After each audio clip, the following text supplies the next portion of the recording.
Hello दोस्तों, नमस्कार। स्वागत है आप सभी का अपने यूट्यूब चैनल साहित्य ज्ञान धारा में। सबसे पहले आप सभी को रक्षाबंधन की हार्दिक शुभकामनाएं। सभी भाइयों को, सभी बहनों को रक्षाबंधन की अनंत शुभकामनाएं।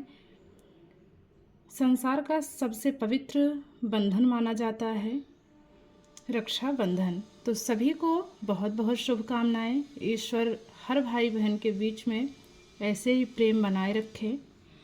तो कवियों की श्रृंखला में बिना किसी देरी के आज हम सभी पढ़ेंगे रांगेय राघव के बारे में।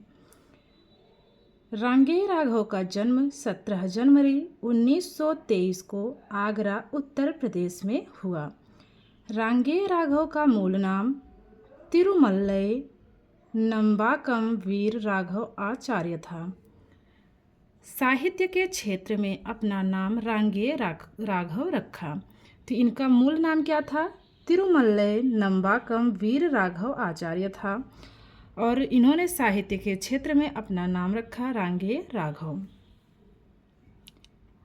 रांगेय राघव मूल रूप से तिरुपति आंध्र प्रदेश के रहने वाले थे। जयपुर नरेश के निमंत्रण पर वे राजस्थान आए। बाद में आगरा में आकर बस गए। उन्होंने अहिंदी होते हुए भी हिंदी सीखी और अनेकों नेक रचनाओं का सृजन किया। उनके पिता का नाम रंगाचार्य और माता का नाम कनकवल्ली था। रांगेय राघव प्रेमचंदोत्तर युग के प्रगतिशील उपन्यासकार हैं। रांगेय राघव पहले चित्रकार थे। देश के स्वतंत्रता आंदोलन से प्रेरित होकर उन्होंने हिंदी में रचनाएं लिखनी शुरू की। तो रांगेय राघव पहले क्या थे? चित्रकार थे। आगे देखते हैं। रांगेय राघव का उपन्यास घरौंदा 1946 ईस्वी है, जिससे उनको सर्वाधिक ख्याति मिली और वे इस उपन्यास से हिंदी में प्रगतिशील उपन्यासकार के रूप में चर्चित हुए। रांगेय राघव का राजस्थान के प्रमुख लेखकों में नाम है। सन 1961 में राजस्थान साहित्य अकादमी ने उनको साहित्य सेवा के लिए सम्मानित किया। रांगेय राघव की जीवनी रांगेय राघव एक अंतरंग परिचय उनकी पत्नी सुलोचना ने सन 1997 में लिखी।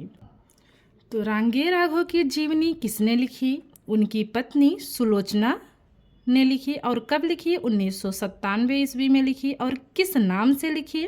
तो रांगेय राघव एक अंतरंग परिचय के नाम से लिखी। तो इस बात का विशेष ध्यान रखेंगे। इनकी पत्नी ने इनके ऊपर जीवनी लिखी थी। आगे देखते हैं। मात्र 37 वर्ष के जीवन काल में उन्होंने हिंदी साहित्य को अनेक कृतियां दी। अब देखते हैं रांगेय राघव की रचनाओं के बारे में। तो इनकी रचनाओं में सबसे पहले हैं काव्य रचनाएं। अजेय खंडहर 1945 ईस्वी, पिघलते पत्थर 1946 ईस्वी, मेधावी 1947 ईस्वी, राह के दीपक 1947 और पांचाली 1955 ईस्वी की है। काव्य रचनाओं को पुनः देखते हैं। अजेय खंडहर 1945, पिघलते पत्थर 1946 ईस्वी, मेधावी 1947, राह के दीपक 1947, पांचाली 1955 ईस्वी। अब बात करते हैं इनकी प्रसिद्ध कहानियों की। इनकी प्रसिद्ध कहानियों में है गदल, एक राजस्थानी वीरांगना की कहानी है। कुत्ते की दुम और शैतान, मृग तृष्णा। कौन कौन सी कहानियां हैं? गदल, कुत्ते की दुम और शैतान, मृग तृष्णा। और जो गदल कहानी है इनकी, उसका वर्ण विषय क्या है? तो एक राजस्थानी वीरांगना की कहानी है। अब बात करते हैं कहानी संग्रह की। इनकी कहानी संग्रह है साम्राज्य का वैभव 1947 ईस्वी, समुद्र के फेन 1947 ईस्वी, देवदासी 1947 ईस्वी, जीवन के दाने 1949 ईस्वी, अधूरी मूरत 1949 ईस्वी, अंगारे ना बुझे 1951 ईस्वी। तो ये सभी रांगे राघव के क्या है, कहानी संग्रह हैं। अब देखते हैं इनके उपन्यास विधा के बारे में। तो सबसे पहले है जीवनी परक उपन्यास। जीवनी परक उपन्यास में इन्होंने क्या क्या लिखा है। घरौंदा 1946 ईस्वी, इसमें विश्वविद्यालय जीवन पर आधारित हिंदी का प्रथम उपन्यास माना जाता है। देवकी का बेटा श्री कृष्ण के जीवन पर आधारित उपन्यास है। भारती के सपूत 1954 ईस्वी, भारतेंदु के जीवन पर है। रत्ना की बात, यह तुलसीदास के जीवन पर आधारित है। लोई का ताना कबीर के जीवन पर आधारित है। लखीमा की आंखें 1957 ईस्वी, विद्यापति के जीवन पर आधारित है। धूप का धुआं 1959 ईस्वी, गोरखनाथ के जीवन पर है। मेरी भव बाधा हरो बिहारी के जीवन पर है। यशोधरा जीत गई गौतम बुद्ध के जीवन पर आधारित उपन्यास माना जाता है। तो अभी हम लोगों ने देखा जीवनी परक उपन्यास, किसके जीवन पर इन्होंने कौन सा उपन्यास लिखा। अब देखेंगे ग्रामीण एवं नगरीय यथार्थ के उपन्यास के बारे में। तो ग्रामीण एवं नगरीय यथार्थ के उपन्यास में सबसे पहले है हुजू 1951 ईस्वी, सीधा साधा रास्ता 1951 ईस्वी, कब तक पुकारूं 1957 ईस्वी, राई का पर्वत 1958 ईस्वी, छोटी सी बात 1959 ईस्वी, पथ का पाप 1959, धरती मेरा घर 1960, आखिरी आवाज़ 1962 ईस्वी। अब बात करते हैं इनके ऐतिहासिक उपन्यास की।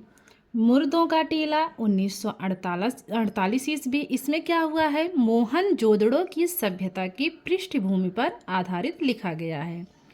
ये जो मुर्दों का टीला है 1948 ईस्वी का उपन्यास है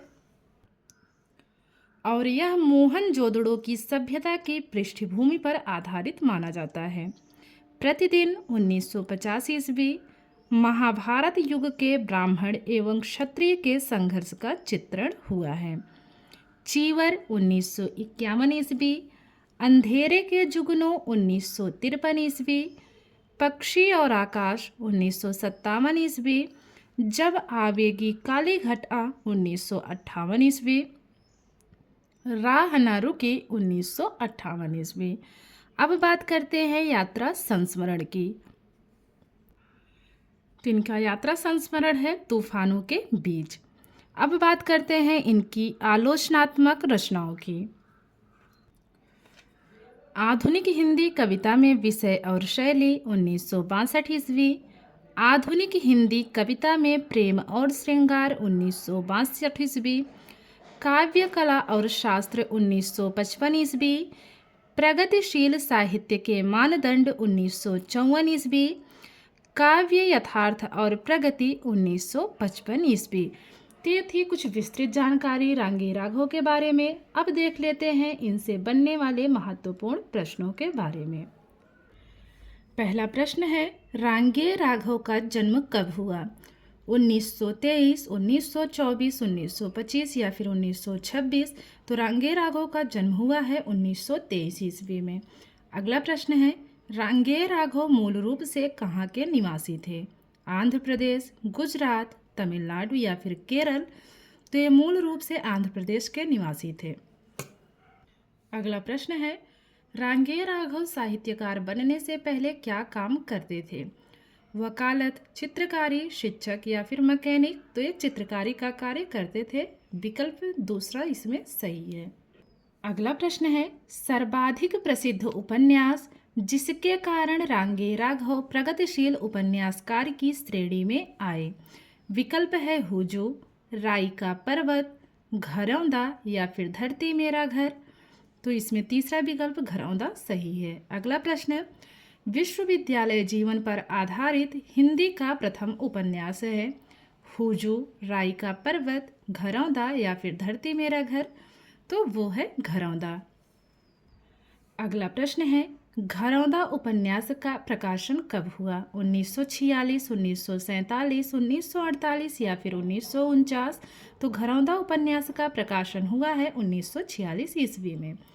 अगला प्रश्न है, रांगे राघव का भारतेंदु के जीवन पर आधारित उपन्यास है। देवकी का बेटा, रत्ना की बात, भारती के सपूत या फिर लोई का ताना? तो वो है भारती का सपूत। अगला प्रश्न है, रांगे राघव का श्री कृष्ण के जीवन पर चरित्र पर आधारित उपन्यास कौन सा है? देवकी का बेटा, रत्ना की बात, भारती के सपूत, लोई का ताना? तो वो है देवकी का बेटा। श्री कृष्ण के जीवन चरित्र पर आधारित उपन्यास का नाम है देवकी का बेटा। अगला प्रश्न देखते हैं, मोहनजोदड़ो की सभ्यता पर आधारित उपन्यास है चीवर, अंधेरे के जुगनू, मुर्दों का टीला या फिर राह ना रुकी? तो वो है मुर्दों का टीला। अगला प्रश्न, रांगे राघव का यात्रा संस्मरण है राह ना रुकी, तूफानों के बीच, सीधा साधा रास्ता या फिर प्रतिदिन? तो दूसरा विकल्प सही है, तूफानों के बीच। बात करते हैं अगले प्रश्न की, रांगे राघव का जन्म कहाँ हुआ था? औराही हिंगना अररिया बिहार, आगरा उत्तर प्रदेश, झगरपुर उन्नाव उत्तर प्रदेश या फिर सिवान कला बलिया उत्तर प्रदेश? तो दूसरा विकल्प आगरा उत्तर प्रदेश सही है। अगला प्रश्न है, रांगे राघव किस युग के उपन्यासकार हैं? प्रेमचंद पूर्व युग, प्रेमचंद युग, प्रेमचंदोत्तर युग या फिर इनमें से कोई नहीं? तो प्रेमचंदोत्तर युग के उपन्यासकार माने जाते हैं कौन? रांगे राघव। अगला प्रश्न है, किस उपन्यास के प्रकाशन से रांगे राघव को एक प्रगतिशील उपन्यासकार के रूप में पहचान मिली? हुजू, राई का पर्वत, घरौंदा या फिर धरती मेरा घर? तो घरौंदा से इनको क्या मिली? उपन्यासकार के रूप में पहचान मिली। तीसरा विकल्प सही है। बढ़ते हैं अगले प्रश्न की तरफ, रांगे राघव को राजस्थान साहित्य अकादमी से कब सम्मानित किया गया? 1964, 1961, 1962 या फिर 1963? तो जो सही विकल्प है वो है 1961 ईस्वी। रांगे राघव एक अंतरंग परिचय नामक जीवनी किसने लिखी? डॉक्टर नगेंद्र, सुलोचना राघव, मधुबाला या फिर शांति जोशी? तो रांगे राघव एक अंतरंग परिचय लिखने वाली जो लेखिका थी वो है सुलोचना राघव। सुलोचना राघव कौन थी? रांगे राघव की पत्नी थी। आज गले में थोड़ी सी दिक्कत है, खराश है, तो इसी से आवाज़ भी सही से नहीं आ रही। अगला प्रश्न देखते हैं, रांगे राघव एक अंतरंग परिचय जीवनी का प्रकाशन वर्ष है 1996, 1997, 1998 या फिर 1999? तो दूसरा विकल्प 1997 सही है। अगला प्रश्न, हर्ष के शासनकाल में बौद्ध धर्म पर आधारित रांगे राघव का उपन्यास है हुजू, राई का पर्वत, चीवर, धरती मेरा घर? तो वो है चीवर। रांगे राघव का महाभारत युद्ध से संबंधित उपन्यास माना जाता है प्रतिदान, राई का पर्वत, घरौंदा या फिर धरती मेरा घर? तो पहला विकल्प प्रतिदान सही है। अगला प्रश्न, रांगे राघव का तुलसीदास के जीवन पर आधारित उपन्यास है लखिमा की आंखें, लोई का ताना, धूप का धुआं या फिर रत्ना की बात? तो वो है रत्ना की बात। अगला प्रश्न है, रांगे राघव का कबीरदास के जीवन पर आधारित उपन्यास कौन सा है? लखिमा की आंखें, लोई का ताना, धूप का धुआं या फिर रत्ना की बात? तो वो है लोई का ताना। हमारा दूसरा विकल्प सही है। बढ़ते हैं अगले प्रश्न की तरफ, विद्यापति के जीवन पर आधारित उपन्यास है लखिमा की आंखें, यशोधरा जीत गई, धूप का धुआं, देवकी का बेटा? तो वो है लखिमा की आंखें। पहला विकल्प सही है। अगला प्रश्न है, गोरखनाथ के जीवन पर आधारित उपन्यास है लखिमा की आंखें, यशोधरा जीत गई, धूप धुआं या फिर देवकी का बेटा? तो वो है धूप का धुआं। अगला प्रश्न, बिहारी के जीवन पर आधारित उपन्यास है मेरी भवबाधा हरो, यशोधरा की जीत, धूप का धुआं या फिर देवकी का बेटा? तो जो पहला वाला ऑप्शन है मेरी भव बाधा हरो, यह बिल्कुल सही है।